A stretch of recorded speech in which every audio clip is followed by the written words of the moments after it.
So guys, আমার স্ক্রিনের দিকে একটু ভালোভাবে লক্ষ্য করুন। এখানে দেখা যাচ্ছে যে বিশাল আকৃতির একটি মাছ। আমি জানি আপনারা সবাই মাছটিকে খুব ভালোভাবে দেখছেন। আর এইরকম মাছ সাগরের মধ্যে হাজার হাজার আছে, যার কোনো তুলনা নাই।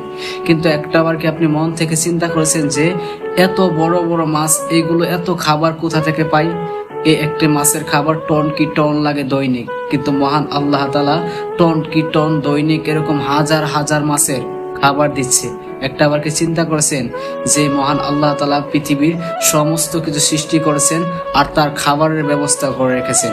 এই জন্য কখনই আপনি রিজিক নিয়ে পেরেশান হবেন না, কখনই আপনি রিজিক নিয়ে টেনশন করবেন না। কারণ আল্লাহ তাআলা দুনিয়া সৃষ্টির আগেই মানুষের রিজিকের ব্যবস্থা করে রেখেছে যে সে কোন দিন কি খাবে। অবশ্যই আপনি দুনিয়ার জমিনে একটি দানা না খেয়ে কখনোই মরবেন না।